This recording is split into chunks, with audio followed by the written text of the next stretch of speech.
Hello, fellow explorer. I'm glad you found your way here. Welcome to Midnight Explorations, a quiet place for gentle journeys and deep rest. Tonight, we are going on a journey through time and space, through the dreams and achievements of those who looked up at the stars and wondered what it would be like to leave Earth behind. For the next little while, there's nothing for you to do and nowhere for you to go. Let the day fade into the distance and focus on getting comfortable and breathing deeply. The story we will hear tonight begins in the imaginations of dreamers who lived more than a century ago. People who looked at the night sky and asked impossible questions. It carries us through the first tentative experiments with rockets, through the suspense and wonder of the first satellites circling overhead, to that extraordinary moment when a human being first left the Earth and saw our world as a small blue sphere against the infinite dark. We will follow the story to the moon, to space stations orbiting silently above us, and to robots exploring distant planets on our behalf.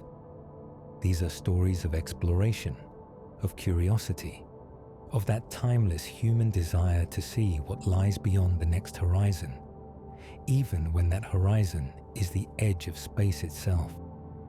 So close your eyes if you have not already done so. Feel the weight of your body supported completely. Notice how your shoulders can drop just a little more, how your jaw can soften, how even your fingers and toes can release any tension. We have all the time in the world tonight. There is nowhere you need to be, nothing you need to do except rest here and allow these stories to accompany you gently towards sleep. Space is patient.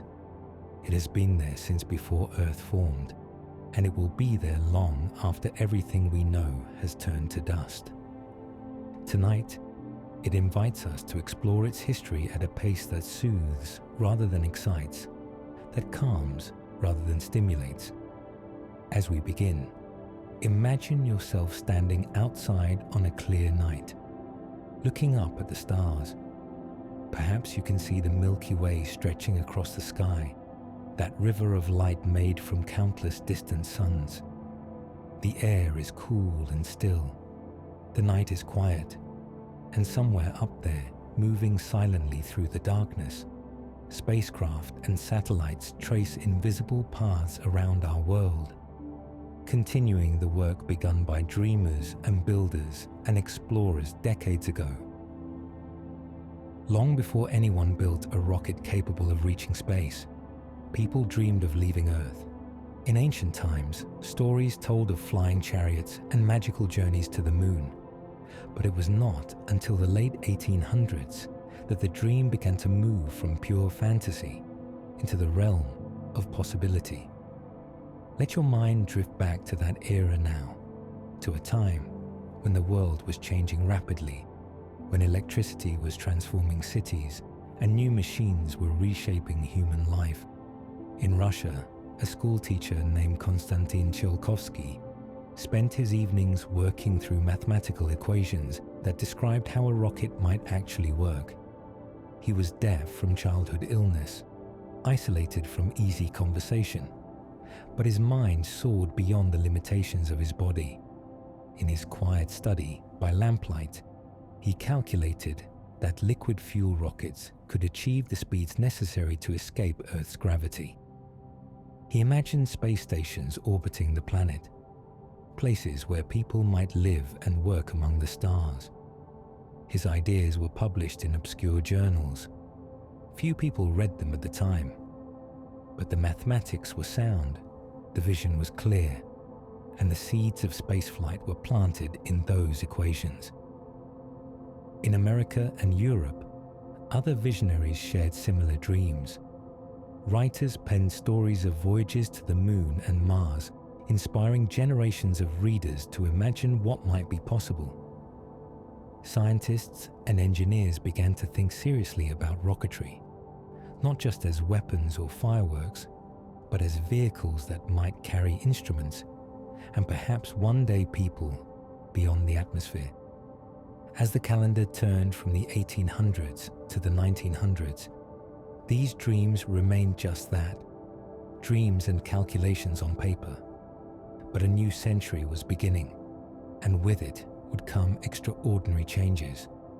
The world would see two devastating wars, incredible technological progress, and eventually the realization of those ancient dreams of flight beyond Earth. In the early decades of the 20th century, while most people focused on earthbound concerns, a few dedicated individuals worked quietly on rocket technology. In America, a physics professor named Robert Goddard became convinced that liquid-fueled rockets were the key to reaching high altitudes and perhaps even space itself. He worked mostly alone, building small rockets in his workshop, enduring skepticism and sometimes mockery from others who thought spaceflight was pure fantasy. Goddard understood the fundamental challenge. Solid fuel rockets, like fireworks, burned at a fixed rate and could not be controlled once ignited. But liquid fuels, if fed into a combustion chamber at controlled rates, could be throttled, shut off, and restarted. He chose gasoline as his fuel and liquid oxygen as the oxidizer. Oxygen, when cooled to minus 183 degrees Celsius, becomes a pale blue liquid. It had to be kept in insulated tanks to prevent it from boiling away.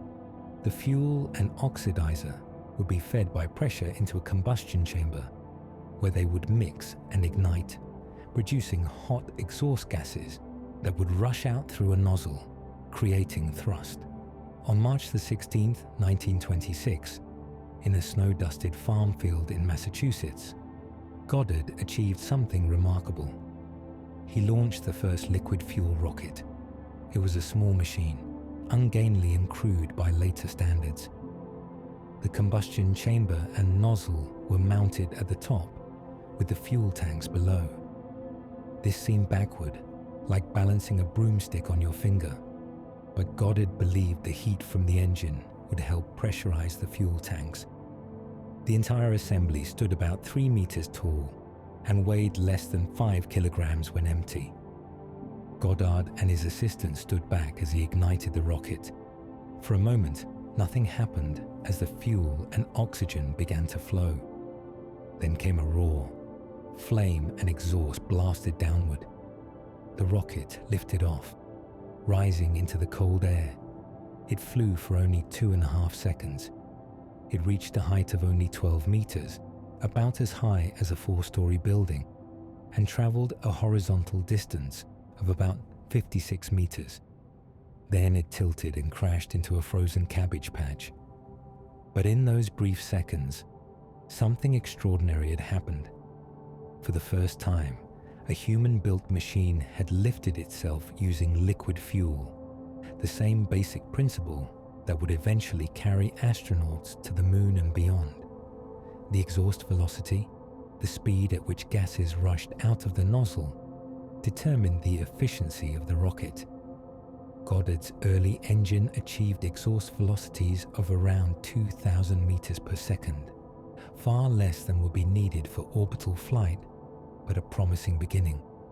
Goddard stood in that field, probably cold, watching his small rocket settle into the snow, and he must have known that he had glimpsed the future. Goddard continued his work through the 1920s and 30s, launching larger rockets, testing new ideas, always working in near obscurity. He dreamed of rockets reaching the upper atmosphere, of instruments measuring conditions humans had never experienced. But he died in 1945, just before the world would truly embrace rocketry and reach for space. Meanwhile, in Germany during the 1930s and early 40s, teams of engineers developed powerful rockets for military purposes. The result was the V-2 rocket, a weapon of war, but also a technological leap forward. The V-2 was enormous compared to Goddard's early rockets, standing 14 meters tall and weighing over 12,000 kilograms when fueled. It burned a mixture of ethanol and water as fuel, with liquid oxygen as the oxidizer. The engine produced about 25 tons of thrust, enough to lift the massive rocket and accelerate it to speeds exceeding 5,000 kilometers per hour. On October the 3rd, 1942, a V2 rocket launched from Germany's Baltic coast and arced upward through the atmosphere.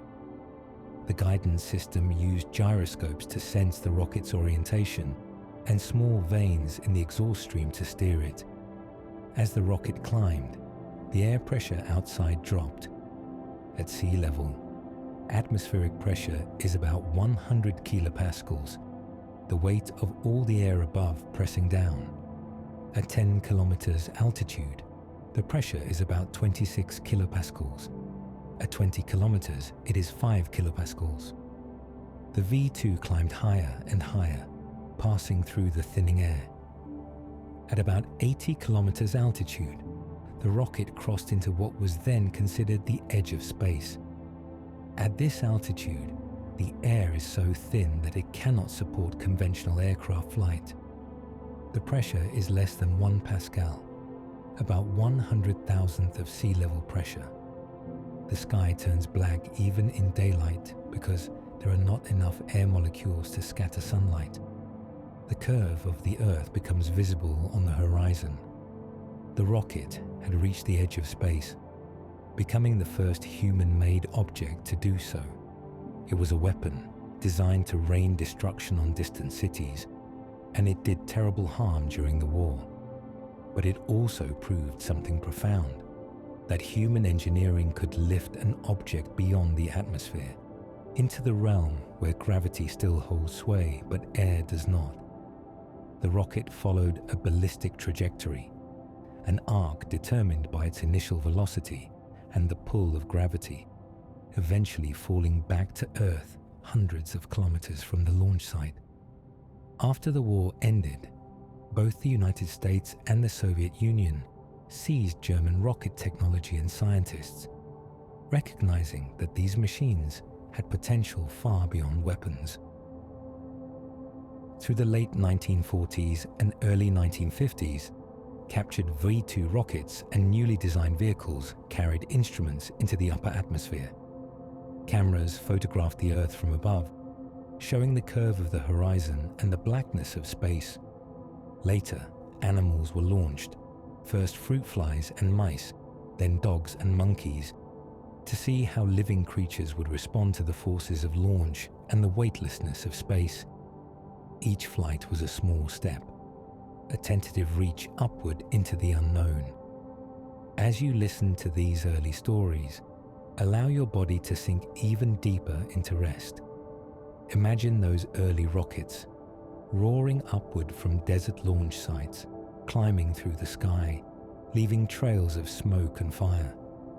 And then imagine the moment when the engines cut off, when the payload begins to fall back toward Earth, and for a few precious seconds or minutes, instruments or animals experience weightlessness for the first time, floating in the silence above the world.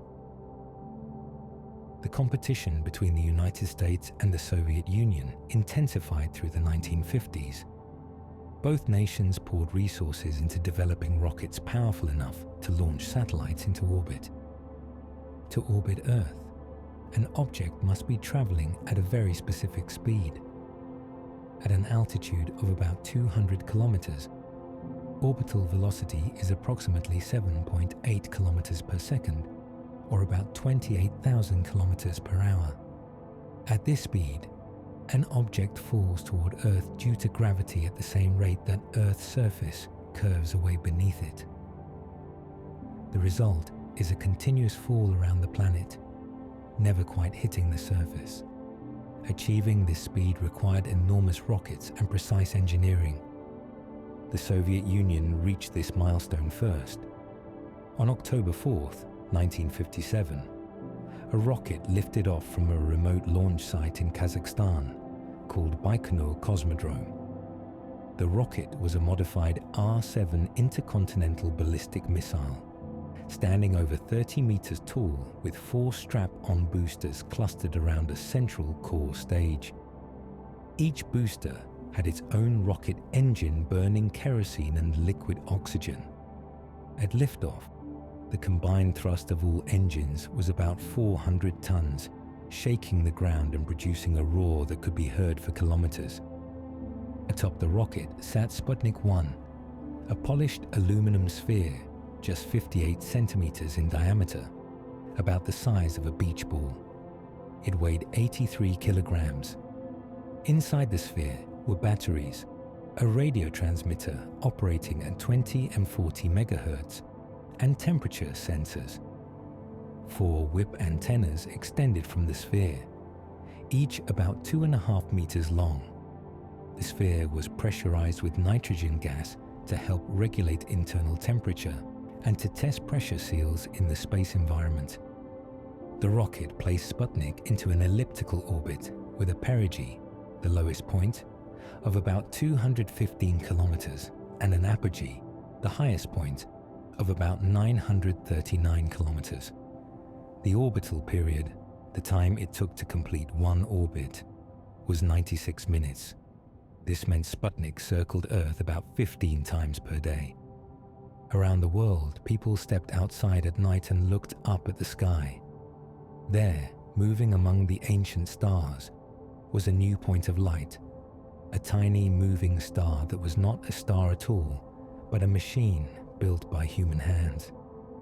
The satellite moved from west to east, appearing to travel across the sky in a matter of minutes as Earth rotated beneath its orbit. Radio operators tuned their receivers to 20 megahertz and heard a simple beeping signal, a rhythmic pulse transmitted from space. Beep, beep, beep. The sound was eerie and thrilling, the first artificial voice from beyond our world. Sputnik's radio transmitter drew power from batteries that lasted 22 days.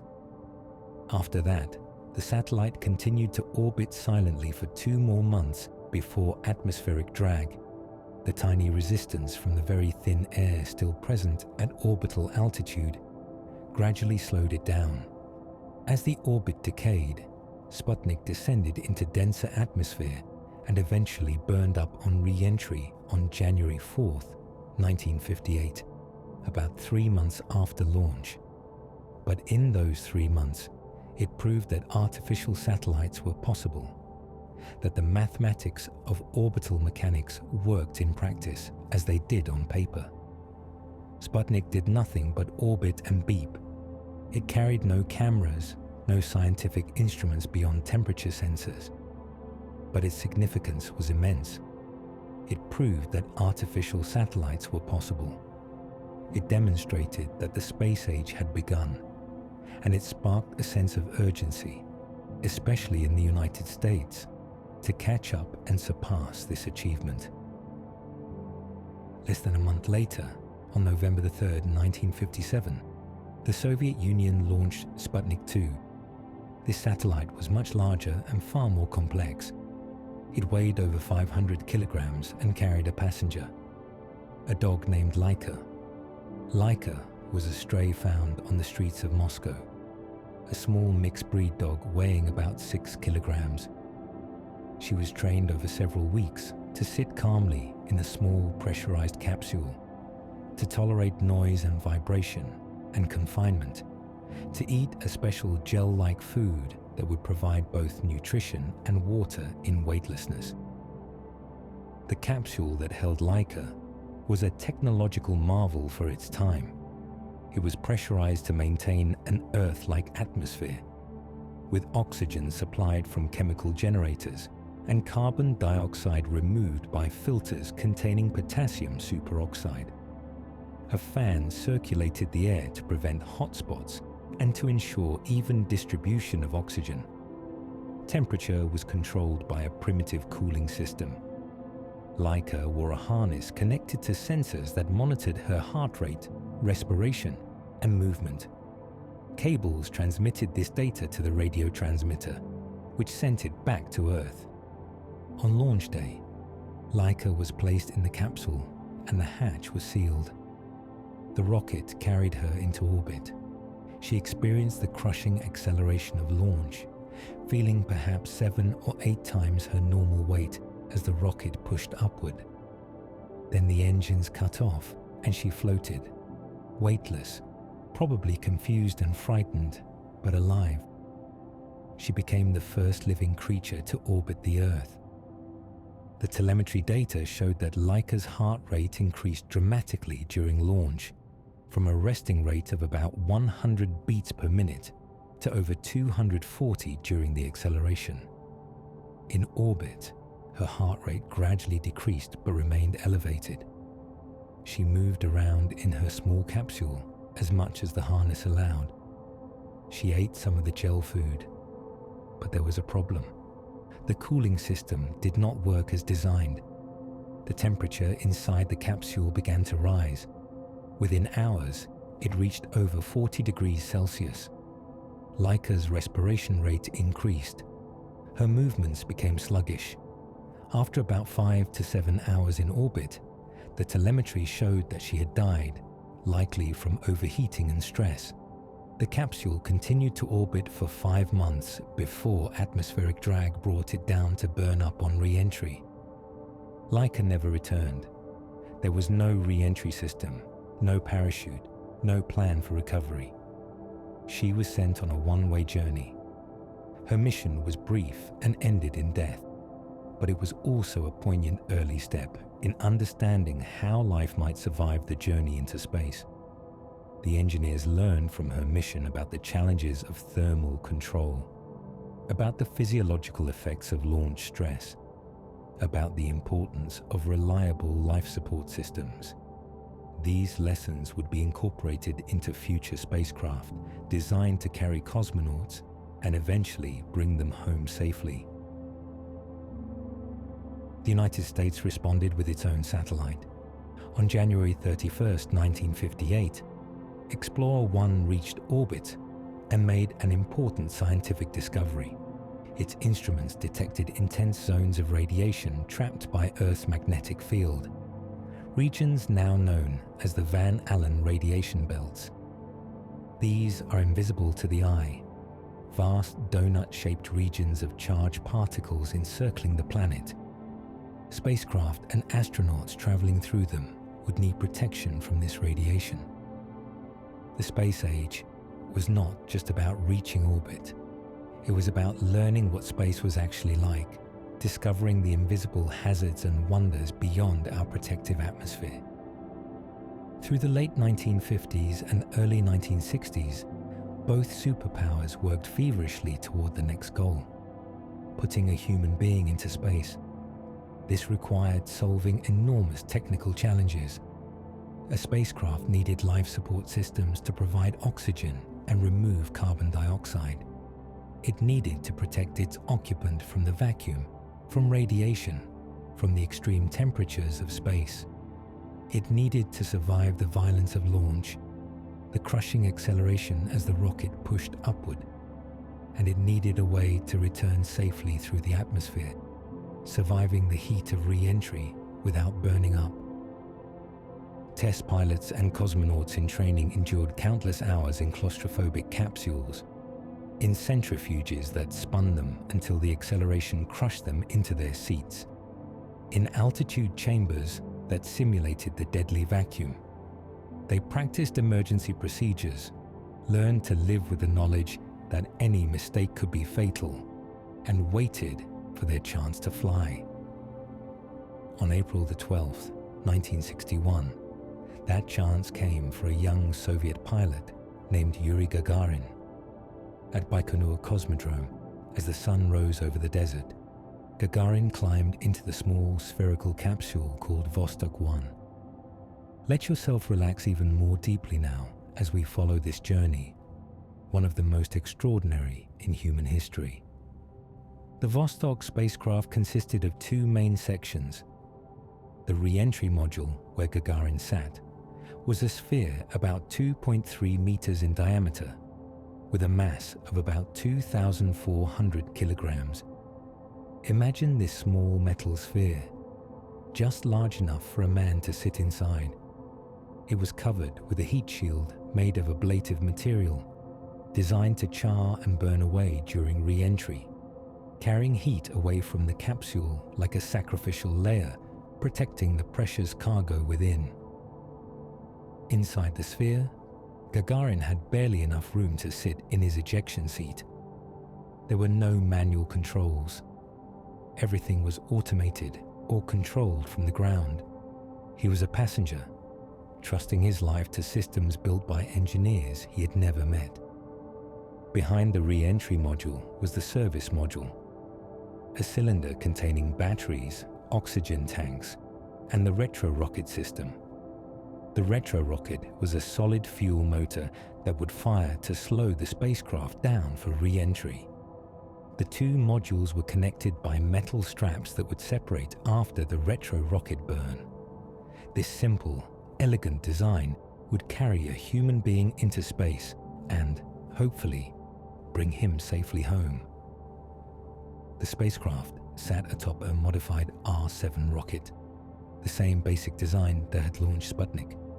The rocket had 4 strap-on boosters, plus a central core stage, all burning kerosene and liquid oxygen. At liftoff, the engines produced about 440 tons of thrust. As the rocket lifted off, Gagarin felt the vibration and heard the roar even through his helmet. He reported calmly to ground control. Poyakali, which means let's go, or off we go. Such simple words for such a momentous occasion. The acceleration built rapidly. Within seconds, Gagarin felt crushing weight, about 4 to 5 times normal gravity pressing him into his seat. His vision narrowed. His breathing became labored. Every movement required tremendous effort. This continued for about 5 minutes as the rocket climbed through the atmosphere and accelerated toward orbital velocity. The strap-on boosters burned out at about 120 seconds and separated, their job done. The core stage continued to burn, pushing him higher and faster. And then, at about 528 seconds after liftoff, the main engine cut off. The crushing weight suddenly vanished. Gagarin floated, his arms lifting away from the armrests, small objects drifting in the cabin. He was weightless.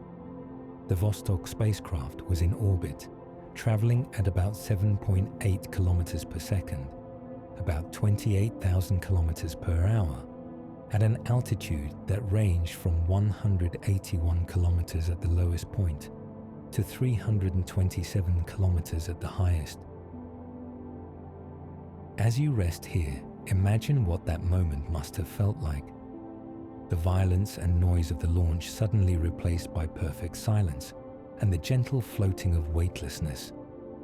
Imagine Gagarin looking through that small porthole, a window about 23 centimeters in diameter, roughly the size of a dinner plate.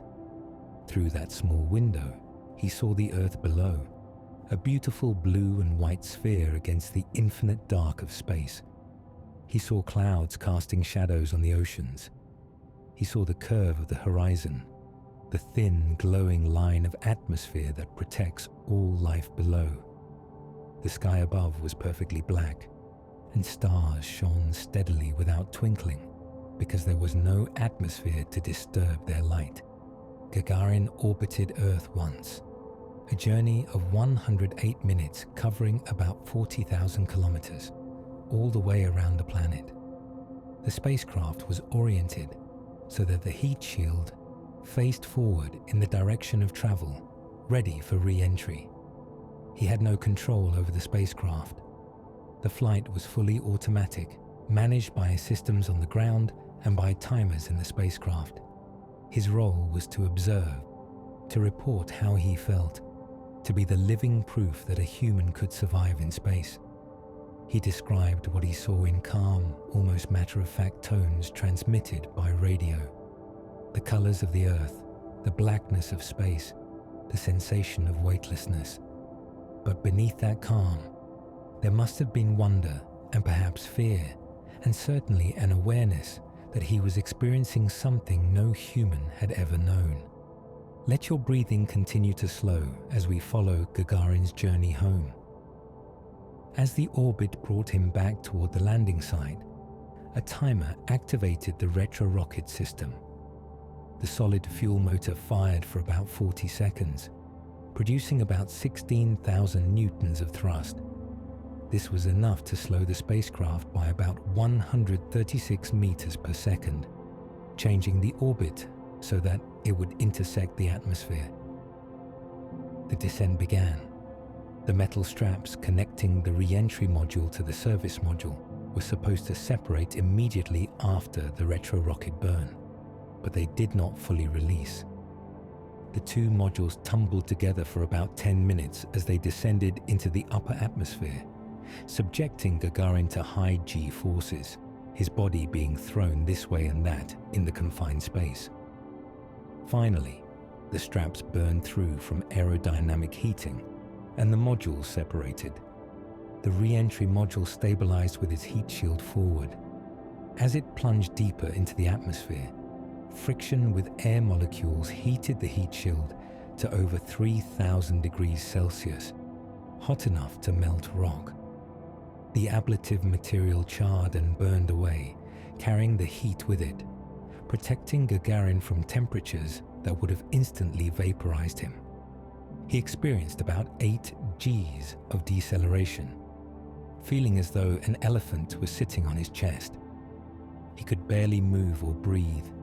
Through the porthole, he saw orange flames streaming past as the spacecraft became a meteor, a ball of fire descending through the sky. At an altitude of about 7 kilometers, explosive bolts fired and the hatch above Gagarin's head blew away.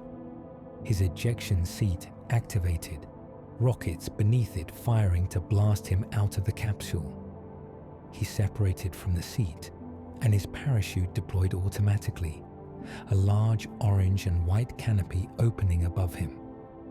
He drifted down separately from the capsule, which descended on its own parachute system, landing gently in the spring fields of Kazakhstan. Gagarin landed near the village of Smilovka, not far from the planned landing zone.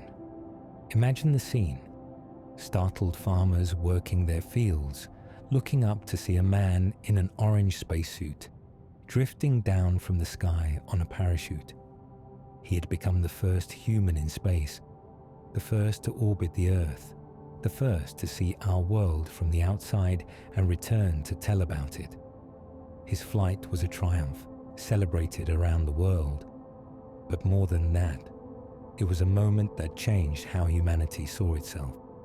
We were no longer confined to the surface of one planet. We could leave, if only for a brief while, and look back at our home from the ultimate perspective. Less than a month after Gagarin's flight, on May 5th, 1961, the United States sent its first astronaut into space. Alan Shepard climbed into the cramped Mercury capsule called Freedom 7 and rode a smaller rocket on a suborbital flight. Unlike Gagarin, Shepard did not orbit. His flight was a brief arc up and down, reaching space but not achieving the speed needed for orbit. He experienced only a few minutes of weightlessness at the peak of his trajectory. But those few minutes were enough for Shepard to look down at the Atlantic coast, to see the curvature of the Earth, to feel the strange sensation of floating while his body told him he should be falling. He splashed down in the ocean, and he too became part of this small club of humans who had left the planet, if only briefly. Through 1961 and 62, more cosmonauts and astronauts followed. German Titov flew Vostok 2 on August 6, 1961, spending over 25 hours in orbit, completing 17 orbits. He became the first person to spend a full day in space, the first to sleep in orbit, drifting off while weightless as the Earth spun below. He experienced repeated sunrises and sunsets, the sun rising in the east every 90 minutes, a compressed day-night cycle that confused his body's internal clock. He also became the first to suffer from space sickness, nausea and disorientation, caused by the conflict between what his eyes saw and what his inner ear sensed in weightlessness. On February the 20th, 1962, John Glenn became the first American to orbit Earth. He flew Friendship 7, circling the planet 3 times. Glenn watched continents slide beneath him, saw thunderstorms flashing far below, observed the strange phenomenon of glowing particles surrounding his capsule that he described as fireflies. He spoke of the thin blue line of atmosphere, a fragile shell protecting all life on Earth, visible from space as a glowing edge separating the planet from the void. In June of 1963, Valentina Tereshkova became the first woman in space, flying Vostok 6. She spent almost 3 days in orbit, alone in her capsule, completing 48 orbits. She experienced the quiet rhythm of repeated sunrises, the gentle drift of weightlessness, and the unique solitude of being the only woman, the only human, in the sky.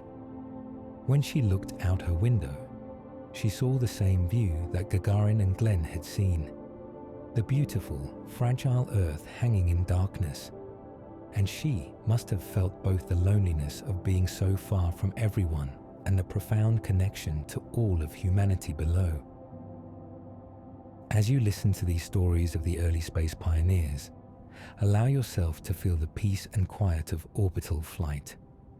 Imagine floating in a small capsule, watching the world turn beneath you, seeing borders disappear, seeing the unity of the planet from that ultimate vantage point. The next frontier was to leave the confines of the capsule and venture directly into space.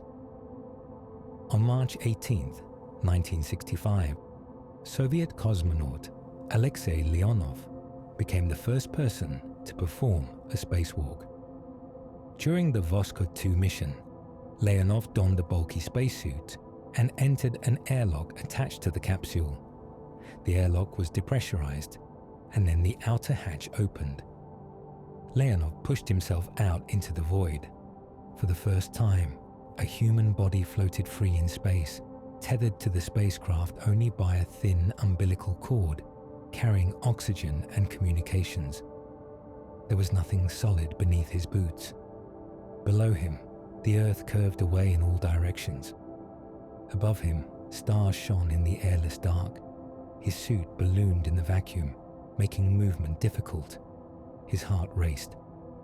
But he later described the view as overwhelmingly beautiful, a perspective of Earth and space that no one had ever experienced.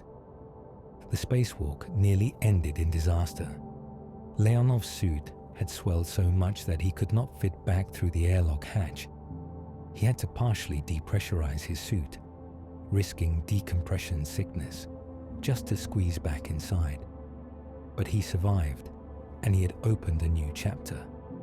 Humans could work outside their spacecraft, could move and build and repair in the vacuum of space.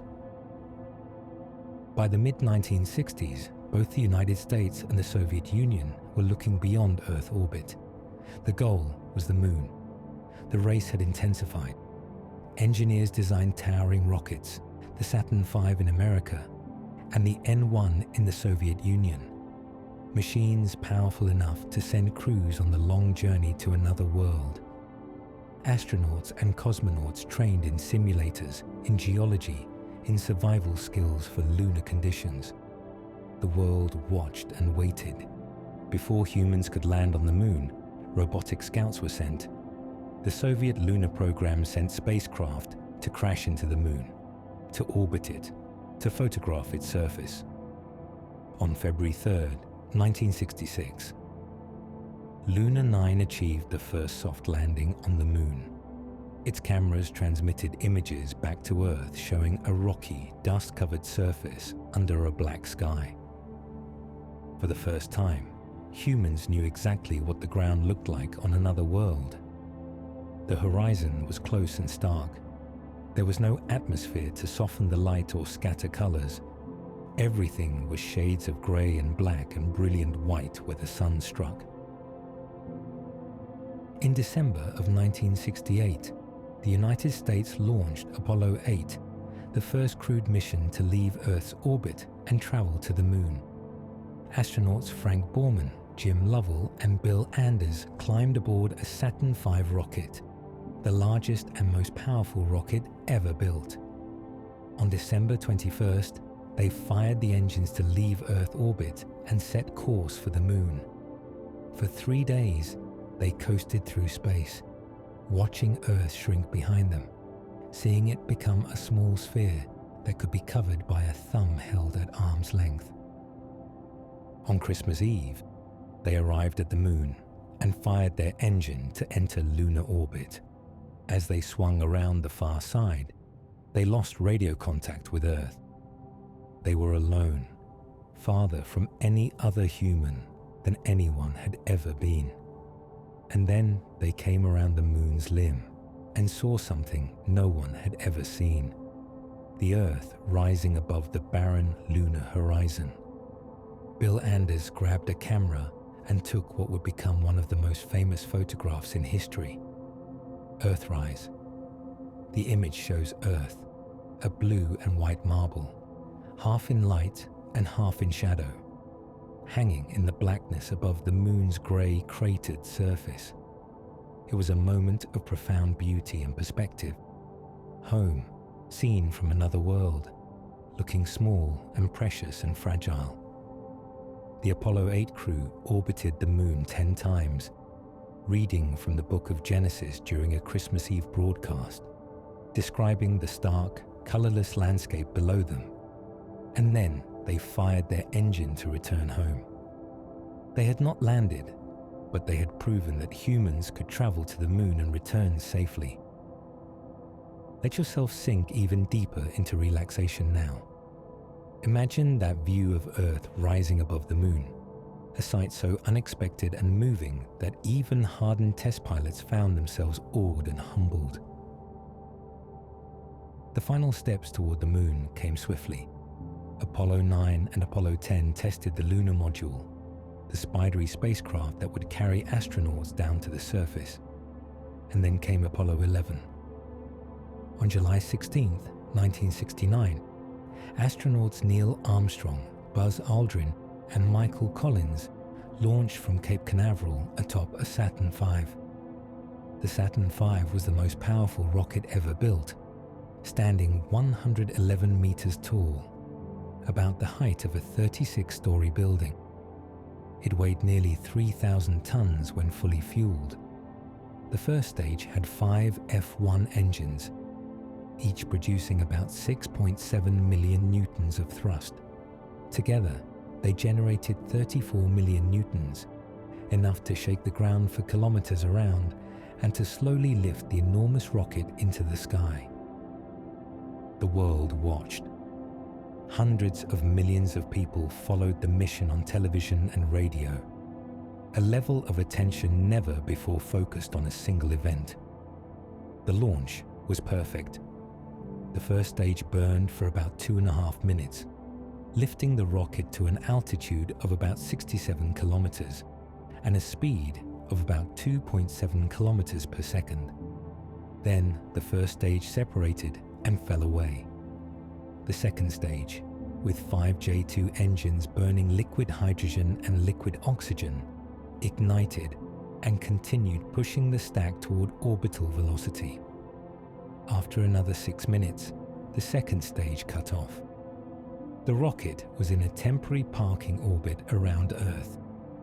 After 3 days of travel, the spacecraft reached the Moon and entered lunar orbit at an altitude of about 110 kilometers.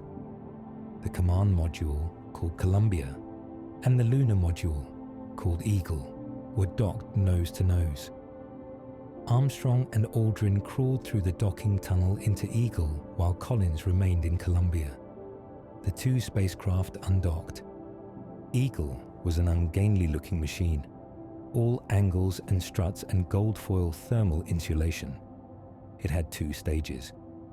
The descent stage contained the landing engine, fuel tanks, and landing legs. The ascent stage contained the crew cabin, life support systems, and a smaller engine for returning to orbit. The descent engine was throttleable, producing between 4,400 and 44,000 newtons of thrust. This was crucial for the landing, as the engine needed to be throttled down for a gentle touchdown. The lunar module separated and began its descent. As Eagle approached the surface, Armstrong and Aldrin stood at the controls, held in place by cables since there were no seats. They could look out triangular windows to see the surface approaching. The descent was controlled by the abort guidance system computer, a primitive digital computer by modern standards, but sophisticated for its time.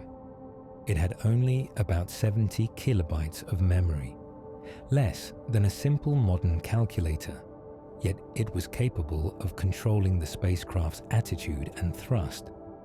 During the descent, the computer became overloaded with data, triggering program alarms.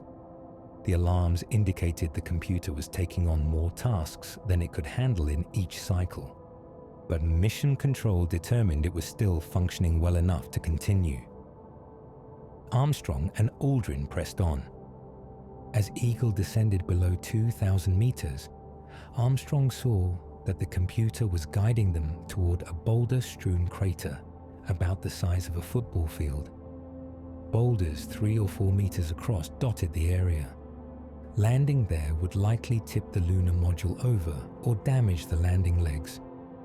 Armstrong took manual control, using a hand controller to tilt the spacecraft forward and fly like a helicopter, searching for a smoother landing spot. He had been trained extensively in simulators for this contingency. The descent engine kicked up a cloud of dust, moving in slow motion in the airless environment and 1/6 gravity. The dust obscured the surface, making it hard to judge altitude and horizontal motion. Armstrong relied on visual cues from rocks and shadows to estimate the module's movement. Fuel was running low. The descent stage carried about 8,000 kilograms of fuel at the start of the landing sequence. Now only about 30 seconds of fuel remained before they would be forced to abort.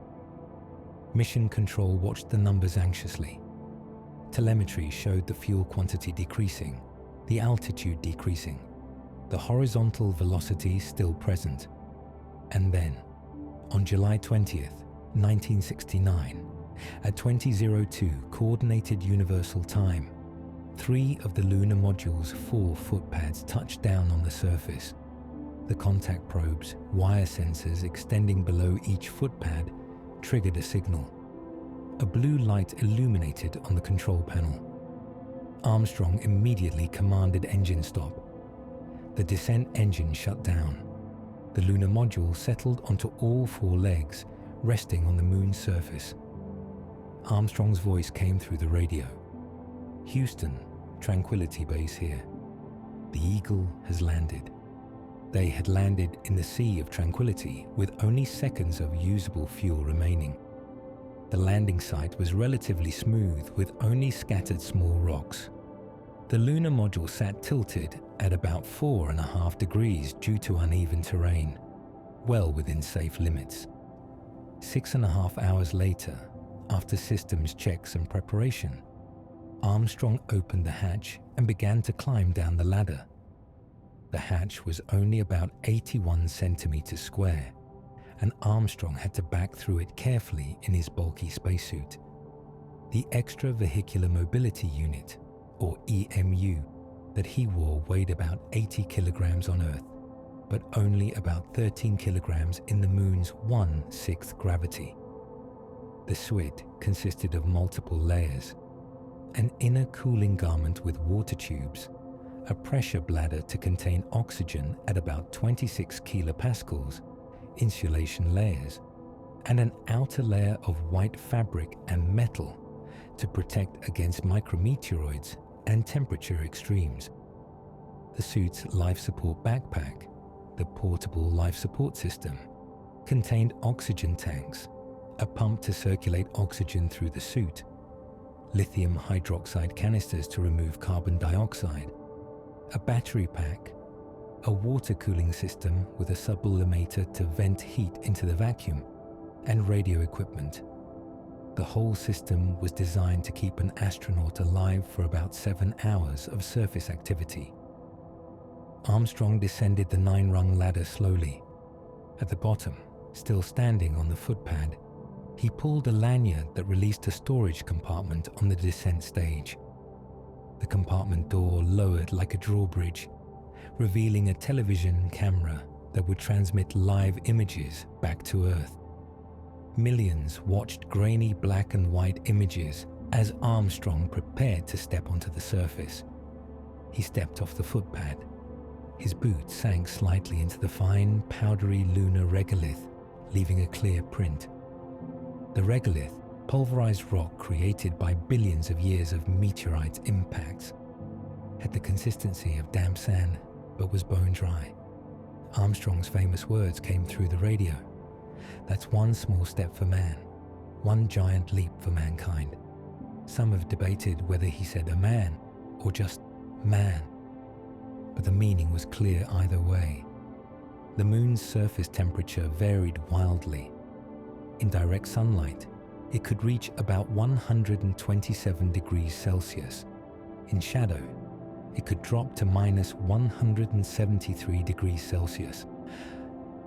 The spacesuit's thermal control system had to manage these extremes while also dissipating the heat generated by the astronaut's body and the exertion of working in the suit. Buzz Aldrin joined Armstrong on the surface about 20 minutes later. Together, they moved slowly and carefully, learning to walk in 1/6 gravity. Each step was a gentle push that sent them bouncing slightly. They experimented with different gaits: a shuffling walk, a loping skip, a kangaroo hop. They found that the loping skip was most efficient for covering ground. They planted an American flag, though it did not wave because there was no air. A horizontal rod held the flag extended, creating the illusion of waving. They collected about 21.5 kilograms of rock and soil samples using tongs and scoops, placing them in sealed bags. They set up scientific instruments: a seismometer to detect moonquakes, a laser-ranging retroreflector with corner cube prisms that would allow scientists on Earth to measure the exact distance to the moon by bouncing laser beams off it, and a solar wind collector to trap particles from the sun. Communication with Earth was direct, radio signals traveling at the speed of light, taking about 1.3 seconds to cross the distance of about 384,000 kilometers. This meant there was a noticeable delay in conversations. Mission control would speak, wait for the transmission to reach the moon, then wait for the astronaut's response to travel back, creating a 2.6-second gap minimum between question and answer. There was no wind, no sound, except their breathing and the radio chatter.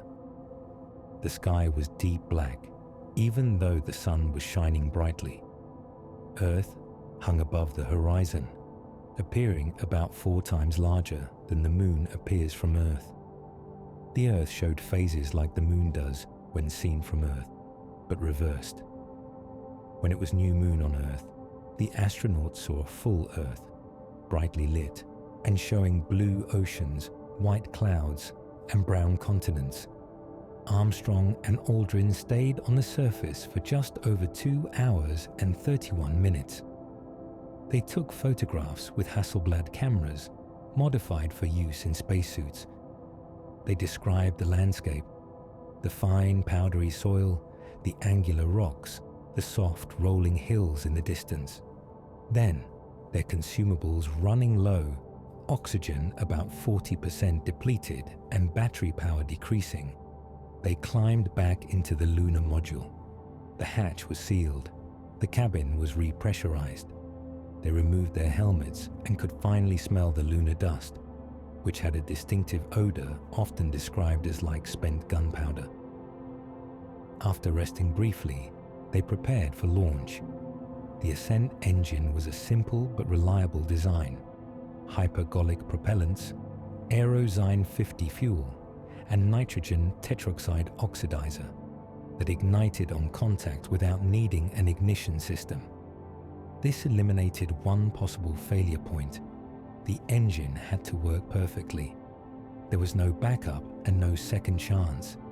At launch time, explosive bolts fired, severing the connection between the ascent and descent stages.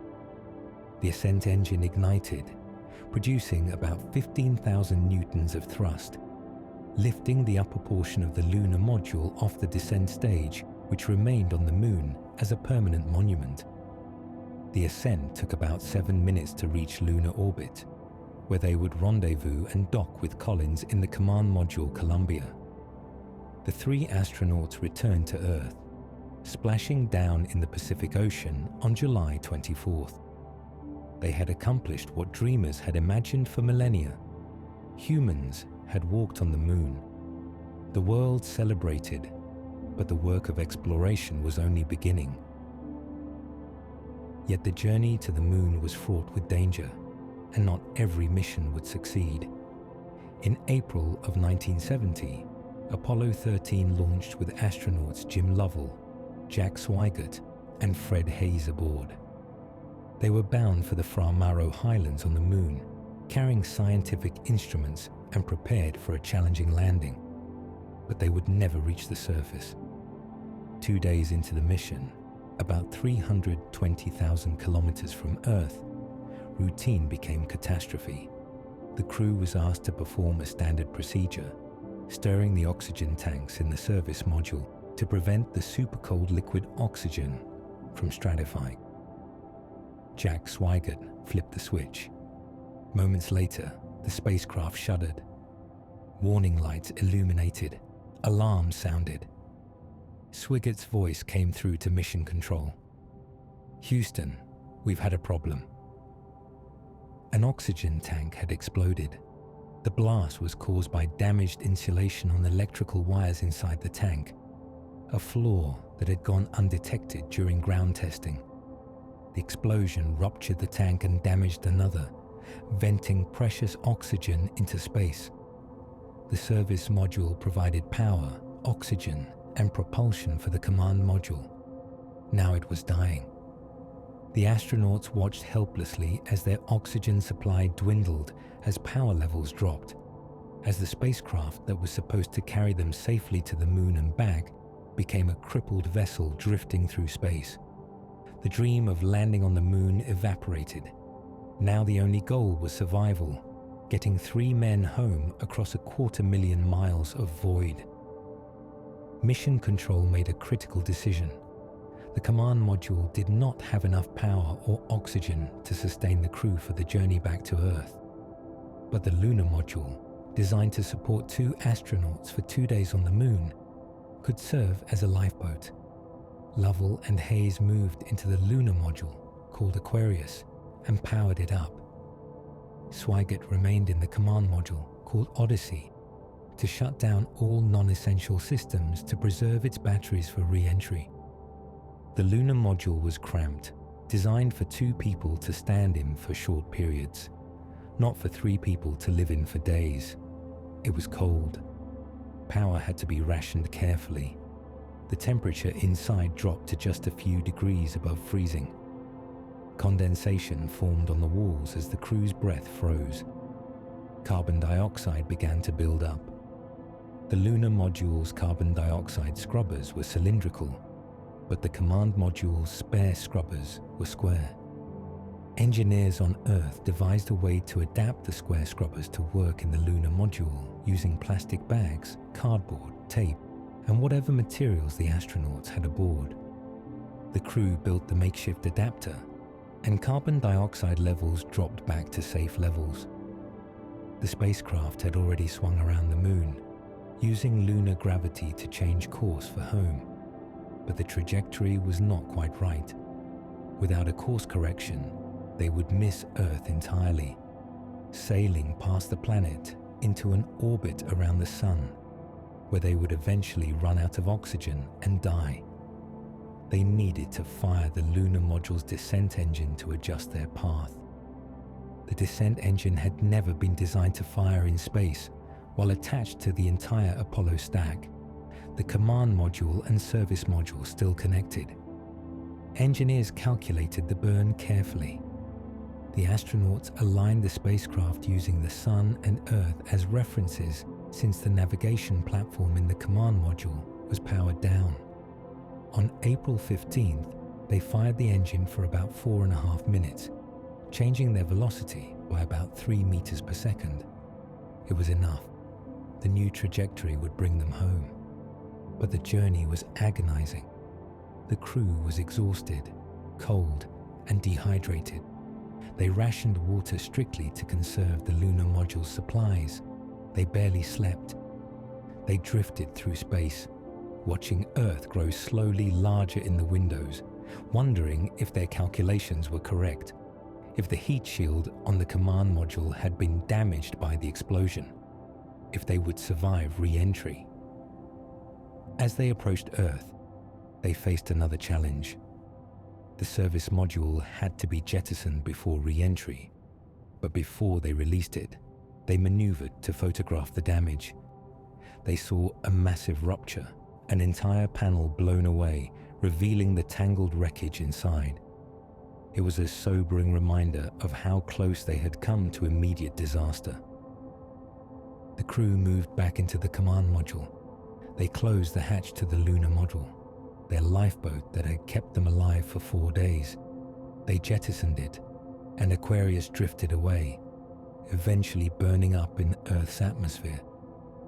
Then they jettisoned the damaged service module. Now they were alone in Odyssey, running on battery power, hoping the heat shield was intact. Re-entry was tense. Mission control and the world watched and waited.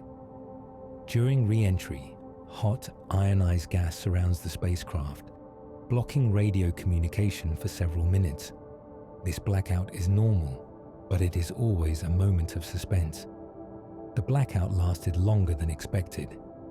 Seconds stretched into minutes, and then finally, Sweigert's voice. "Okay, Joe." The parachutes deployed. The command module splashed down in the Pacific Ocean on April 17, 1970. Recovery helicopters were already overhead. The crew was safe. Apollo 13 was called a successful failure. The mission failed to land on the moon, but it succeeded in bringing 3 men home against terrible odds. It demonstrated the value of redundancy in spacecraft design, the importance of training and preparation, the ingenuity of engineers working under pressure, and the courage of astronauts who remained calm and focused even when their spacecraft was dying around them. 5 more Apollo missions successfully landed on the moon between November 1969 and December 1972. Each mission expanded the frontier. Apollo 12 landed precisely near an old robotic lander to retrieve parts for study. Apollo 14 carried experiments and a small cart for hauling equipment. Apollo 15, 16, and 17 brought the lunar roving vehicle, a battery-powered car that allowed astronauts to travel kilometers from their landing site, exploring craters and mountains, drilling into the lunar soil, and collecting hundreds of kilograms of rocks. The Apollo astronauts grew more comfortable in their environment. They learned to walk, to hop, to work efficiently in their bulky suits. But each mission ended with the same ritual: a final look at the barren, beautiful landscape, a climb back into the lunar module, and a return to Earth. The last humans left the moon in December of 1972. Since then, no one has gone back, though plans and dreams persist. As you rest here tonight, imagine standing on the moon, looking up at Earth. Imagine the silence, the stark shadows, the feeling of being somewhere utterly alien and yet strangely peaceful. While the moon race captured headlines, another quieter revolution was happening in orbit. The Soviet Union launched Salyut-1 on June 7, 1971, the first space station. It was a cylindrical habitat where cosmonauts could live and work for weeks at a time, experiencing new firsts. The first extended adaptation to weightlessness, the first orbital scientific laboratory, the first sense of having a routine in space, of waking and sleeping while the Earth spun silently below. Salyut-1 was about 15 meters long and just over 4 meters in diameter at its widest point. Inside, the usable volume was about 100 cubic meters, roughly the size of a small bus. The station had solar panels to generate electricity, batteries to store power, and systems to recycle air and water. Cosmonauts would dock their Soyuz spacecraft to one end and transfer into the station through a hatch. Living on a space station meant adapting to an environment where up and down had no meaning, where everything floated, where the simplest tasks like eating or brushing teeth required new techniques. There was no gravity to pull water down a drain or to settle food in your stomach. Cosmonauts learned to sleep while strapped into bags attached to walls, so they would not drift around and bump into things during the night. They learned to eat from tubes and sealed containers, to drink through straws, to exercise on treadmills and bicycles with bungee cords holding them down, keeping their muscles from wasting away in the absence of gravity. Imagine what it would be like to live in such a place. Imagine waking up to see the Earth filling a window, continents and oceans sliding past below. Imagine the quiet hum of fans and pumps, the soft whir of equipment, the knowledge that only a thin metal wall separates you from the vacuum of space. There would be a strange peace in it, a sense of floating in a small bubble of life, surrounded by the infinite void. The cosmonauts looked out windows and watched auroras ripple across the poles, curtains of green and red light dancing in the upper atmosphere as charged particles from the sun interacted with Earth's magnetic field. They watched storms swirl across continents, massive spiral systems of clouds that covered thousands of kilometers. They watched cities light up at night like constellations on the darkened Earth, the lights revealing the pattern of human civilization sprawled across the land. The United States launched Skylab on May 14, 1973. It was larger than Salyut, with more room for experiments and crew. Skylab was about 25 meters long and had a total habitable volume of about 360 cubic meters. It was built from a converted Saturn V rocket third stage, giving it a roomy interior compared to earlier spacecraft. But Skylab nearly died before it could begin its mission. During launch, a meteoroid shield that also served as thermal protection tore away, taking one of the two main solar panels with it and jamming the other so it could not deploy. Without the shield, the station overheated. Without the solar panels, it had very little power. The first crew arrived 11 days later to find their new home nearly uninhabitable, baking in the sunlight with internal temperatures exceeding 50 degrees Celsius. The crew performed heroic repairs. They conducted the first extended spacewalk to deploy a makeshift sunshade, a large parasol that they pushed out through a scientific airlock and opened like an umbrella to shade the station. The temperature inside dropped to livable levels. Later crews performed additional spacewalks to free the jammed solar panel, restoring more power. These improvised repairs demonstrated that humans could fix problems in space, that astronauts were not just passengers, but active problem solvers. Over the following months, 3 crews lived aboard Skylab, conducting experiments, observing Earth and the Sun, and learning what it meant to live in space for extended periods. The longest Skylab mission lasted 84 days.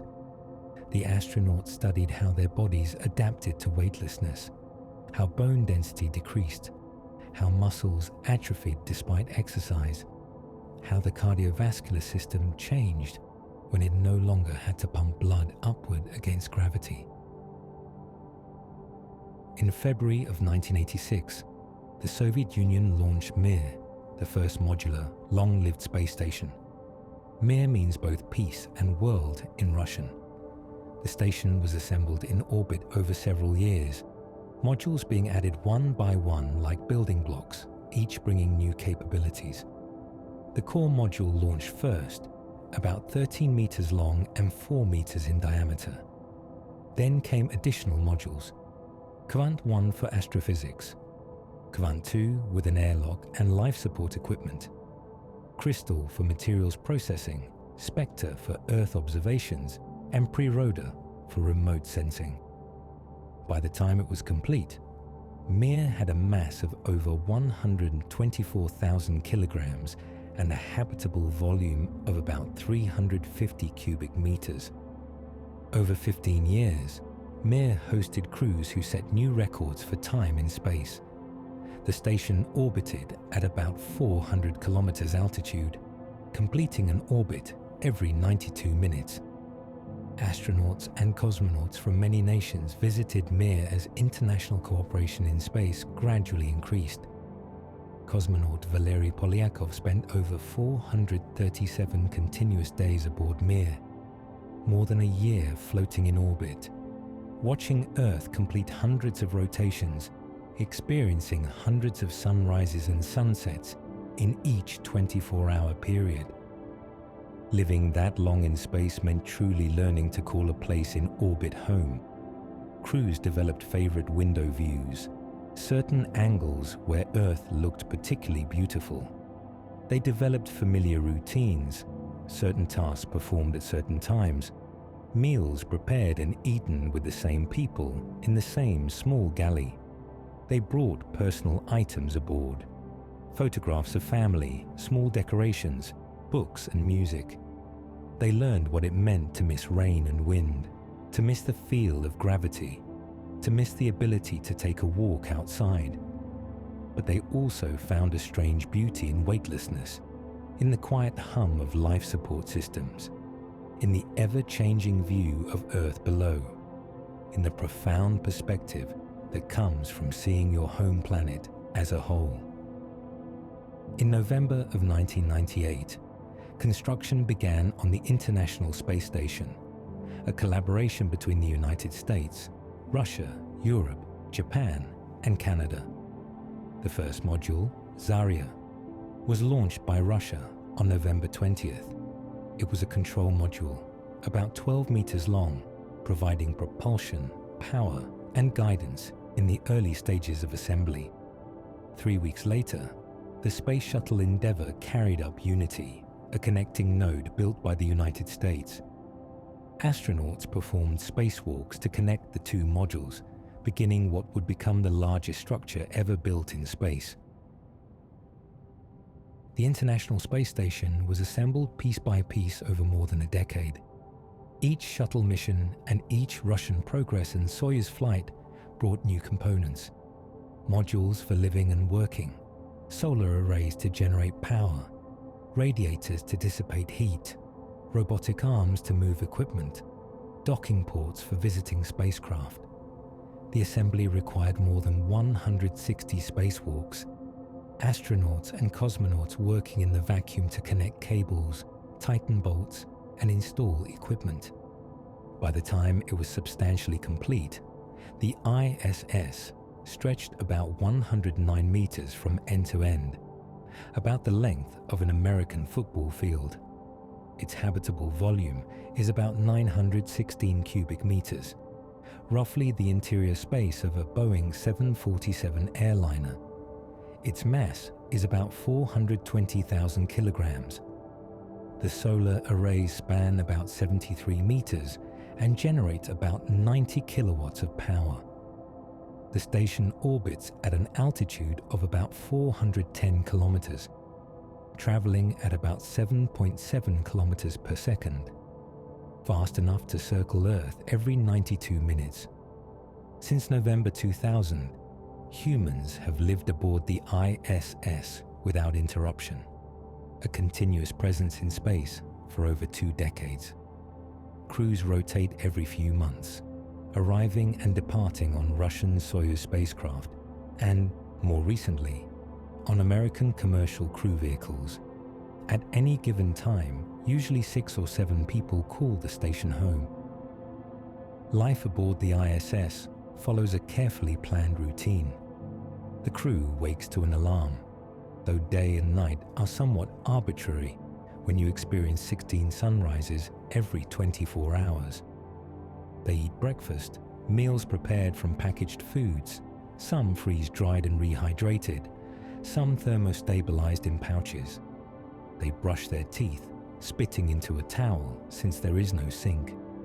They exercise for about 2 hours per day on treadmills, stationary bikes, and resistance machines, fighting the effects of weightlessness on their muscles and bones. The rest of their time is spent on science experiments, station maintenance, and the occasional spacewalk.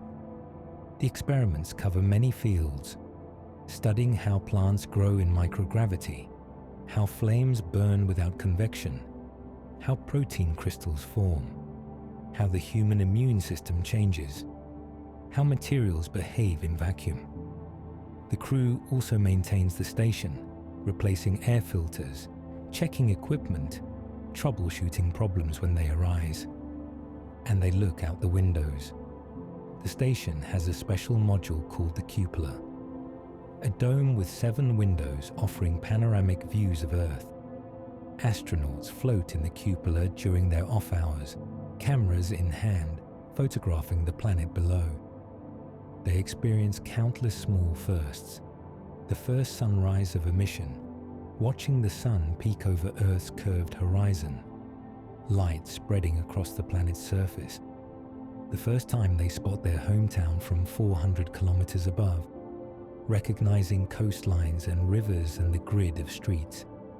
The first meal shared while floating around a table, food packets held in place with Velcro. Conversation drifting between crewmates from different nations speaking different languages but sharing this extraordinary experience. They see auroras from above, looking down on the shimmering curtains of light instead of up at them. They see lightning storms at night, flashes illuminating clouds from within, entire weather systems pulsing with energy. They see the thin blue line of atmosphere, that delicate shell of air that makes Earth habitable, looking incredibly fragile from their vantage point in space. As you rest here tonight, imagine floating in that cupola, looking down at Earth. Imagine the silence, the gentle hum of ventilation fans the only sound. Imagine watching a sunrise, the sun appearing as a brilliant point on the horizon, then flooding the world with light in seconds as the station races around the planet at 8 kilometers per second. Imagine the peace of it, floating weightless, held safe in this small outpost of humanity, while the infinite universe stretches away in all directions. Let your body become even heavier now, sinking into complete rest. Imagine the quiet hum of a space station, the gentle whoosh of air circulation, the view through a window as continents and oceans drift past in slow, steady progression. While humans learned to live in orbit, robotic explorers ventured to other worlds on our behalf. Mars has always held a special fascination. It is close, relatively speaking, a journey of about 6 to 9 months depending on the orbital alignment of Earth and Mars. And it has an atmosphere thin but present, making it more approachable than the airless moon. Its surface is solid, not shrouded in perpetual clouds like Venus, or impossibly distant like the outer planets. On December 2nd, 1971, the Soviet Mars 3 became the first spacecraft to achieve a soft landing on Mars. Its descent system used parachutes and retro-rockets to slow the lander's fall through the thin Martian atmosphere, which has a surface pressure of only about 600 pascals, less than 1% of Earth's atmospheric pressure. The lander touched down successfully and began transmitting data. But after only 14.5 seconds, the signal stopped. Whether dust, equipment failure, or some other problem ended the mission, we will never know. But for those brief moments, a human-made machine sat on the surface of another planet, sending back data across tens of millions of kilometers of space. On July 20th, 1976, exactly 7 years after Apollo 11 landed on the Moon, the United States Viking 1 landed on Mars and began transmitting clear images. The world saw a rocky, rust-colored landscape under a vast sky. The images were haunting in their starkness, showing a desert more barren than any on Earth, yet filled with a strange beauty. Hills rose in the distance. Rocks littered the ground, many angular and sharp-edged because Mars has no water to round them smooth. And above it all, the sky glowed salmon pink, the color created by dust suspended in the thin air, particles so fine they take hours to settle after being lofted by wind. Viking 1 operated for over 6 years, joined by Viking 2 at another landing site about 6,500 kilometers away. Together, they conducted experiments, analyzed soil samples looking for signs of life, took thousands of photographs showing the slow changes of Martian seasons.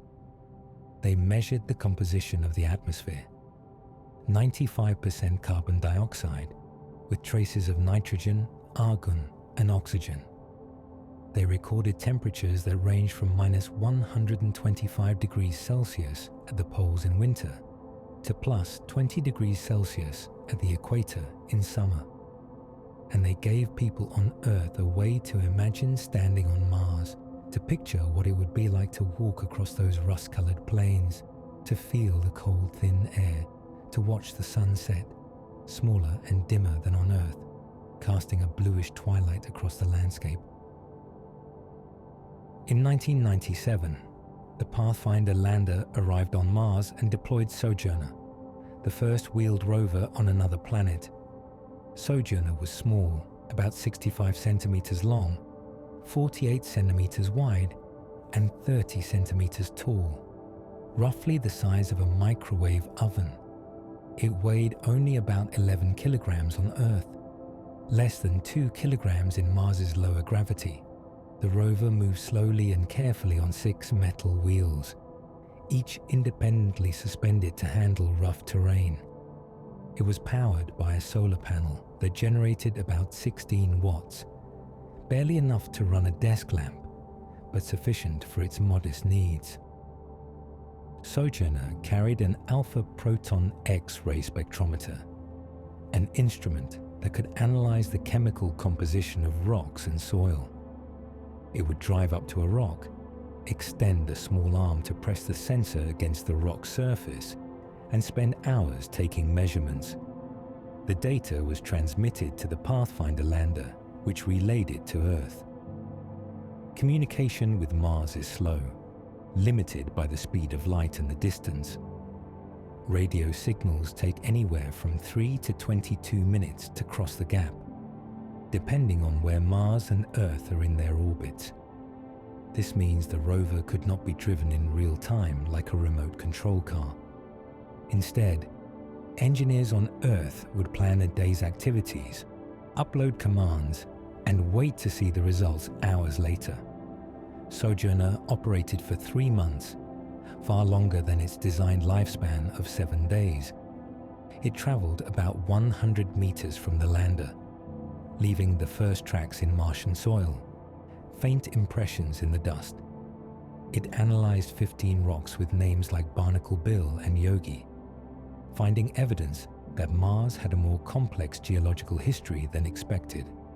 And then, one day, contact was lost. The lander and rover fell silent, likely due to battery failure as Martian winter approached and sunlight diminished. Let your body relax even more completely now, sinking deeper into rest. Imagine those small tracks in the Martian dust, a sign that something from Earth had been there, had moved and explored, and then fallen silent, becoming part of the landscape it had come to study. The twin rovers Spirit and Opportunity landed in January 2004, designed to last 90 Martian days, called sols, which are about 40 minutes longer than Earth days.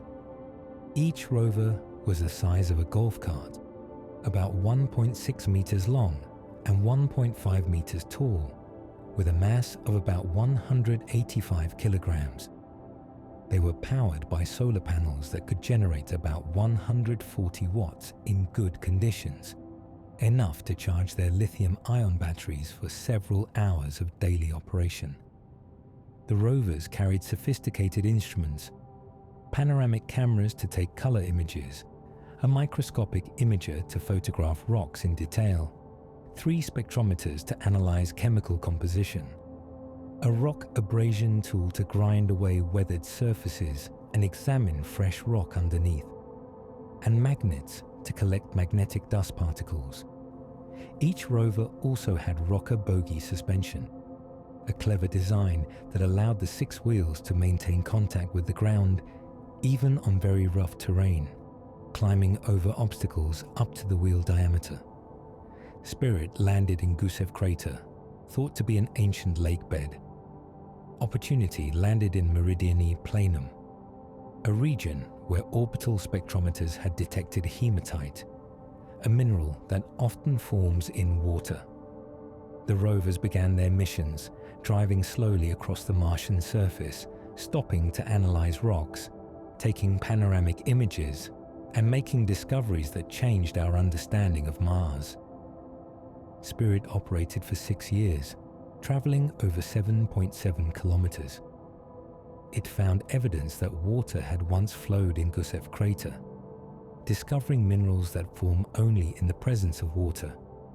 It watched dust devils, swirling columns of wind that moved across the plains, sometimes passing right over the rover.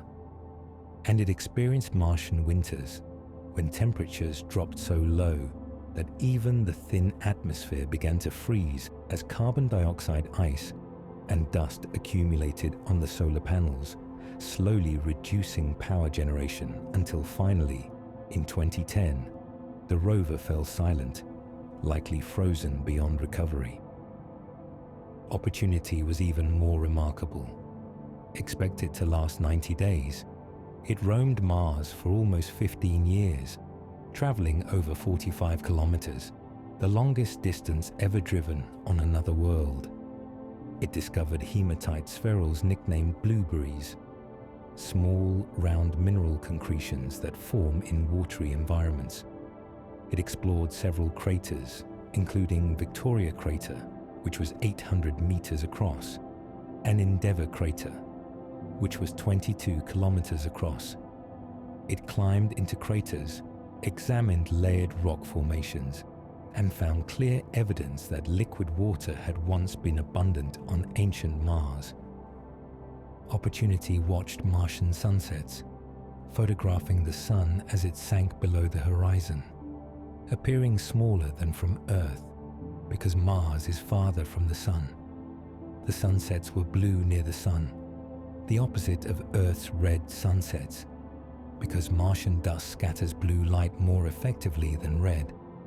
The rover operated through Martian dust storms, some regional, some global, watching the sky darken and power levels drop as dust blocked sunlight, and it sent back thousands of images, panoramas showing empty hills, distant horizons, ancient riverbeds now dry and filled with sand. In 2018, a massive dust storm enveloped Mars. Opportunity sent its final transmission on June 10th. My battery is low and it's getting dark. Then silence. The storm lasted months. When it cleared, Engineers tried for months to re-establish contact, but the rover never responded. It sits somewhere in Perseverance Valley on the rim of Endeavour Crater, its solar panels covered with dust, its systems dormant, a monument to exploration. As you rest here, breathing slowly and deeply, imagine opportunity sitting in that valley, alone on a world where no human has ever stood, having traveled farther and seen more than anyone imagined possible, now silent under the pink Martian sky. In August 2012, the rover Curiosity landed using a dramatic sky crane system. A rocket-powered platform lowered the rover on cables through the thin Martian atmosphere, gently setting it on the surface before flying away to crash at a safe distance. Curiosity is the size of a small car, equipped with cameras, drills, and a laser to zap rocks and analyze their composition. Its mission includes searching for signs that Mars could once have supported life, studying the geology and climate, and sending back panoramic views of empty hills and distant mountains. In February 2021, the rover Perseverance landed in Jezero Crater, a site that scientists believe once held a lake. With Perseverance came Ingenuity, a small helicopter. On April 19, 2021, Ingenuity performed the first powered flight on another planet, rising just 3 meters into the Martian air and hovering for 30 seconds. It proved that flight is possible even in Mars's thin atmosphere, opening new possibilities for future exploration. As you listen to these stories of robots exploring distant worlds, imagine the loneliness and beauty of those landscapes. Imagine a rover sitting in the Martian dusk, its cameras recording the fading light, its systems quietly operating alone on a world where no human has ever stood. Back in Earth orbit, a new era was dawning with the development of reusable spacecraft. On April 12, 1981, exactly 20 years after Gagarin's flight, the Space Shuttle Columbia launched on the first flight of a reusable spacecraft. Unlike capsules that could only be used once, burning up on re-entry, or splashing into the ocean to be recovered, the shuttle was designed to launch like a rocket, orbit like a spacecraft, and return to land on a runway like an airplane, ready to be refurbished and flown again. The Space Shuttle system consisted of several components. The orbiter, the spacecraft itself, was about 37 meters long, with a wingspan of about 24 meters, roughly the size of a DC-9 airliner. It had 3 main engines that burned liquid hydrogen and liquid oxygen, producing about 500,000 pounds of thrust each. But these engines alone were not enough to lift the shuttle into orbit. Attached to the orbiter's belly was a massive external tank, 47 meters long and 8.4 meters in diameter, colored rust orange from insulating foam. This tank held over 700,000 kilograms of propellants.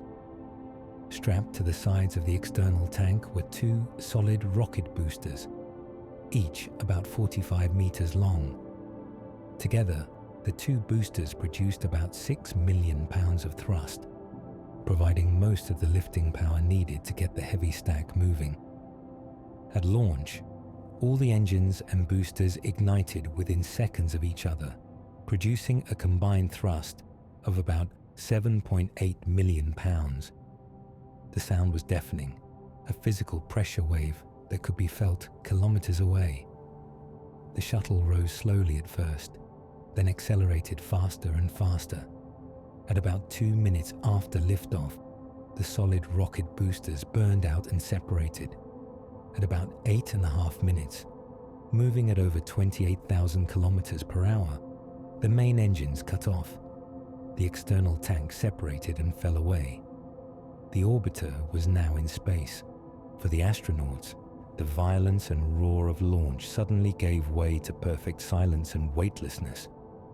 Looking out the windows, they saw the view that never ceased to amaze. The world spread out below, continents and oceans, clouds and storms, all rotating silently beneath them. The shuttle program ran for 30 years, from 1981 to 2011, completing 135 missions. Shuttles delivered astronauts to space stations, deployed satellites and telescopes, and performed repairs in orbit.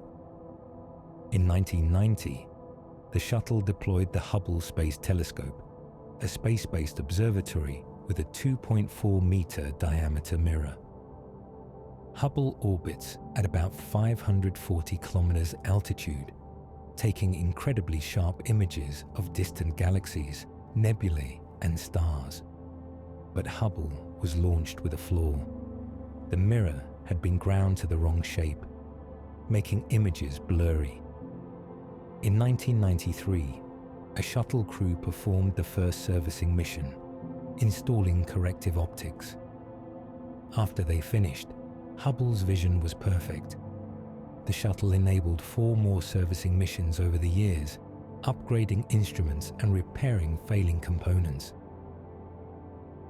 Shuttle crews also assembled the International Space Station, carrying modules and equipment into orbit. The assembly of the ISS required over 40 shuttle missions, each bringing new components. Riding a shuttle into space was both terrifying and exhilarating. Launch was violent, shaking and roaring, the G-forces building to about 3 times normal gravity. Then came main engine cutoff, and suddenly there was silence and weightlessness. Looking down, they saw lightning storms from above, massive thunderheads with lightning flickering inside. They saw city lights at night. They saw auroras from the side, glowing curtains extending from Earth's atmosphere up into space. And they saw the thin blue line of atmosphere, that delicate shell of air looking incredibly fragile when seen from above. The shuttle program had its tragedies. On January the 28th, 1986, Challenger broke apart 73 seconds after launch, killing all 7 crew members. On February 1st, 2003, Columbia broke apart during re-entry, again killing all 7 crew members. These tragedies reminded everyone that spaceflight remains dangerous, but the shuttle program also represented human determination, expanding capabilities in orbit and inspiring generations. Beyond human spaceflight, robotic missions explored the outer solar system. Pioneer 10 flew past Jupiter in 1972, the first spacecraft to visit the giant planet. Voyager 1 and 2 launched in 1977, taking advantage of a rare alignment of the outer planets. They flew past Jupiter, Saturn, Uranus, and Neptune, sending back images of swirling storms, icy moons, and delicate rings. Each Voyager carries a golden record with sounds and images from Earth, including greetings in many languages, music from different cultures, and natural sounds like waves and wind. These records are messages to any distant civilization that might one day find the spacecraft drifting in interstellar space. In July 2015, New Horizons flew past Pluto, giving humanity its first close look at the distant icy world. Images showed mountains of frozen water ice and vast plains of nitrogen ice, a world more complex and beautiful than anyone had expected. Imagine these spacecraft, lonely travelers in the dark between worlds, carrying pieces of Earth into the vast silence of space. Let your breathing continue to slow, your body sinking deeper into comfort and rest. And then on Christmas Day in 2021, humanity launched the most powerful space telescope ever built. The James Webb Space Telescope lifted off from French Guiana aboard an Ariane 5 rocket, beginning a journey that would take it 1.5 million kilometers from Earth, about 4 times the distance to the Moon. This location, called the second Lagrange point, or L2, is a special place in space where the gravitational pull of the Sun and Earth balance in such a way that a spacecraft can orbit there while remaining in a fixed position relative to Earth and Sun. The James Webb Space Telescope is an infrared observatory designed to see light that is invisible to human eyes.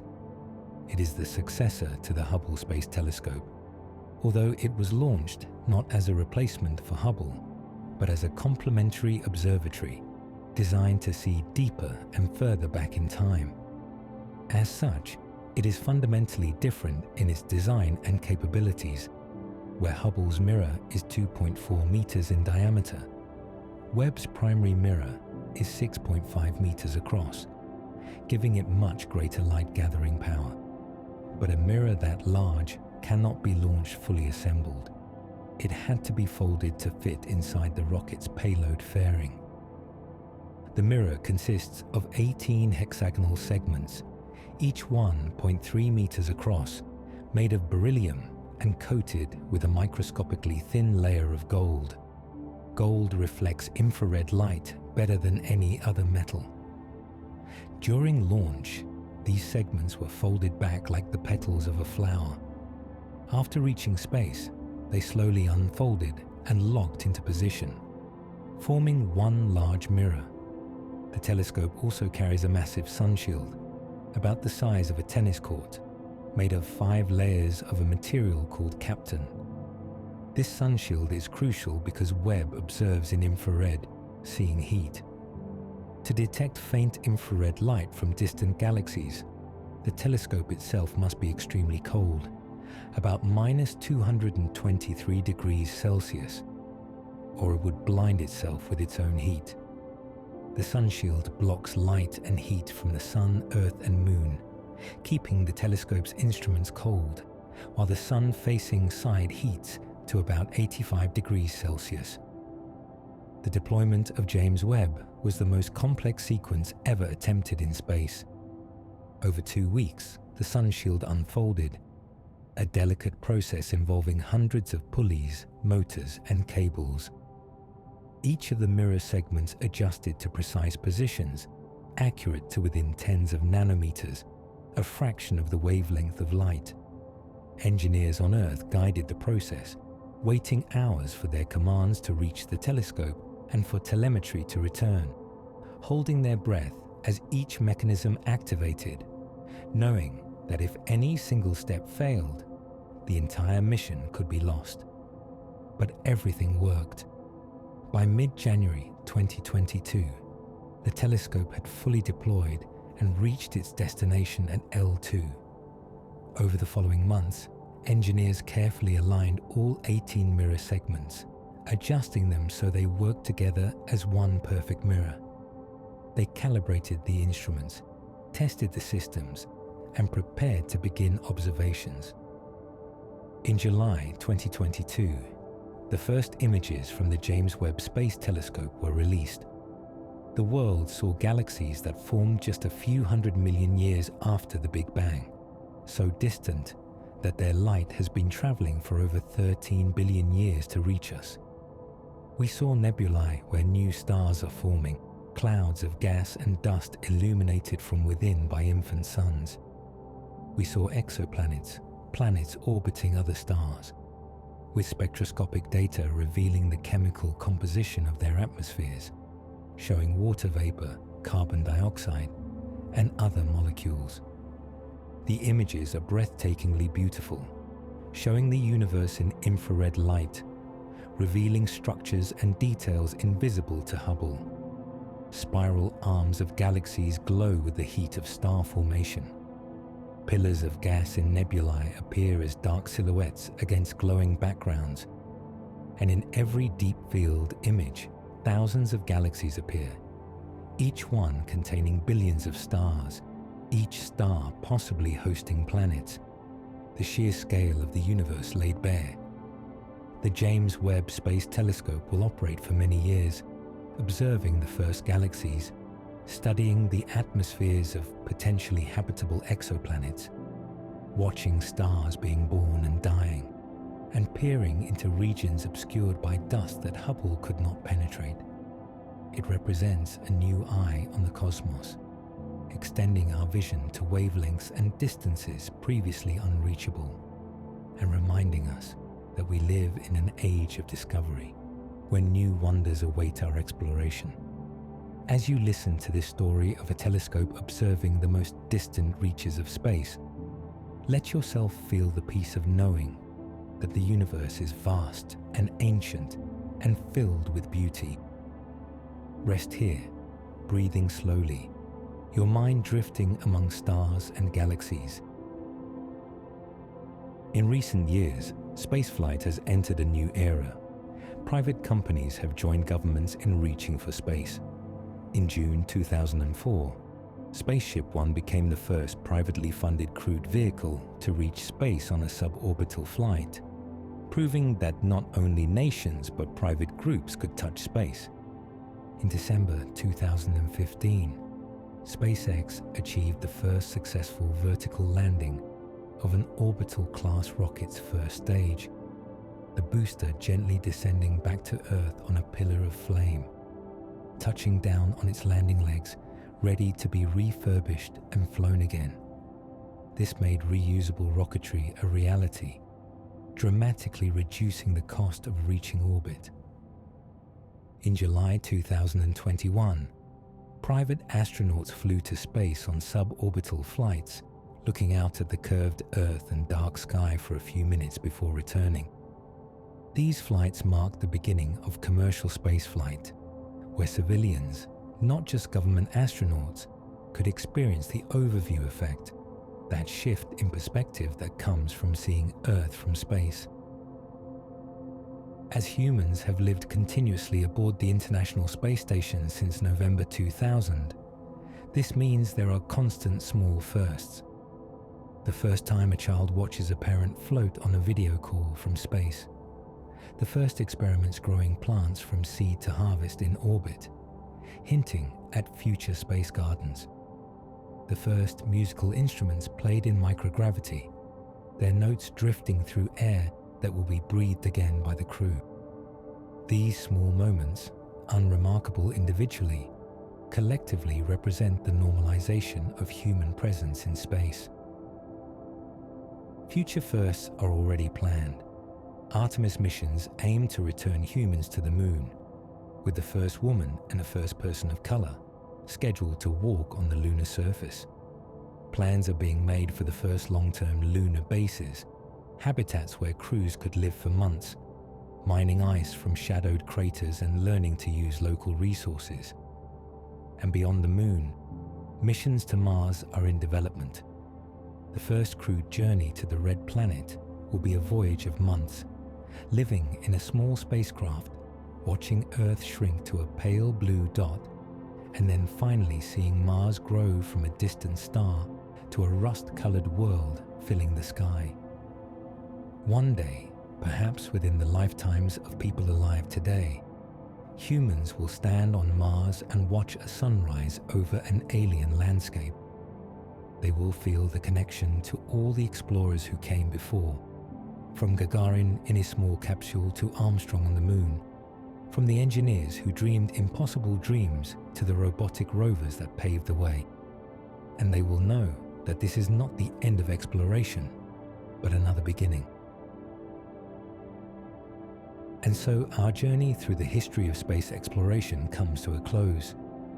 We have traveled from the dreamers of the late 1800s through the first tentative experiments with rockets to the triumph of reaching orbit and then the moon. We have followed the story to space stations where humans have learned to live in weightlessness, to robots exploring Mars and the outer planets, and to the new era of reusable rockets and private spaceflight.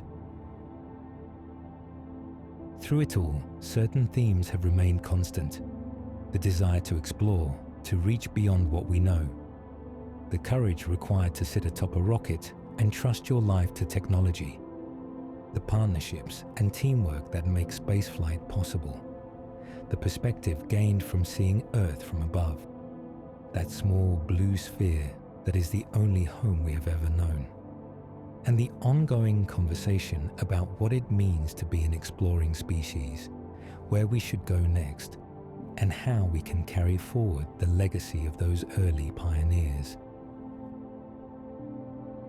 As you rest here tonight, having taken this journey through space exploration history, perhaps you carry with you some images and stories that resonate. Perhaps you imagine floating in orbit, watching the Earth turn beneath you. Perhaps you think of a rover alone on Mars, sending back images of an empty desert under an alien sky. Perhaps you simply feel a sense of wonder at what humans have accomplished and what might yet be possible. Space is vast and patient. It has been there since before Earth formed, and it will be there long after we are gone. But for a brief moment in cosmic time, a species evolved on a small planet, looked up at the stars and wondered. And then, incredibly, they built machines to carry them beyond their world. They left footprints on the moon. They sent messengers to the outer planets. They learned to live in orbit, and they continue to dream of going farther, to Mars and beyond. The history of space exploration is ultimately a history of human curiosity and courage. It is the story of people who refused to accept limits, who looked at the impossible and asked why not. From Tsiolkovsky, working alone in Russia, calculating trajectories on paper, to Goddard standing in that snowy field watching his small rocket rise, from Gagarin strapped into Vostok 1 to Armstrong, taking that first step on the moon. The thread connecting them all is the willingness to reach beyond the known, to take risks, to venture into the unknown. And this story continues. Every day, astronauts aboard the International Space Station wake to see 16 sunrises. Every day, spacecraft journey deeper into the solar system, their cameras and instruments extending our senses to places we cannot yet reach in person. Every day, engineers and scientists work on the next chapter, designing new rockets, planning new missions, dreaming of Mars bases and asteroid mining and journeys to the moons of Jupiter. One day, perhaps not too far in the future, children will be born who never live on Earth, who spend their entire lives in rotating space habitats or domed cities on Mars. They will look up at Earth in their sky, that blue marble hanging among the stars, and feel both the distance and the connection. They will carry forward the legacy of exploration, pushing farther, reaching for the stars that still seem impossibly distant, but perhaps, given enough time and determination, might one day be within reach. The universe is vast beyond imagining. Our galaxy alone contains hundreds of billions of stars. The observable universe contains hundreds of billions of galaxies, and in all that vastness, as far as we know, we are alone. Earth is the only world we know of that harbors life. This makes our planet infinitely precious, a small oasis of warmth and air and water in a cold and airless void. The astronauts who have seen Earth from space often speak of this perspective, this understanding of how rare and fragile our world is, how we all share this one small planet, how borders and conflicts seem meaningless when seen from orbit. If you're still awake, if these stories have brought you peace, please consider liking, subscribing, or sharing your midnight reflections with us. Your support helps our community grow and allows us to reach other fellow explorers wishing to find their rest. May your dreams carry you to peaceful places. May you wake feeling rested and renewed, and may you carry with you, perhaps just at the edge of consciousness, a sense of wonder about the universe, about the pale blue dot we call home, about the courage and vision of those who left that dot behind to see it from the outside. The journey of exploration continues, but for now, your journey ends in rest. Sleep well, traveler. Sleep deeply. Good night.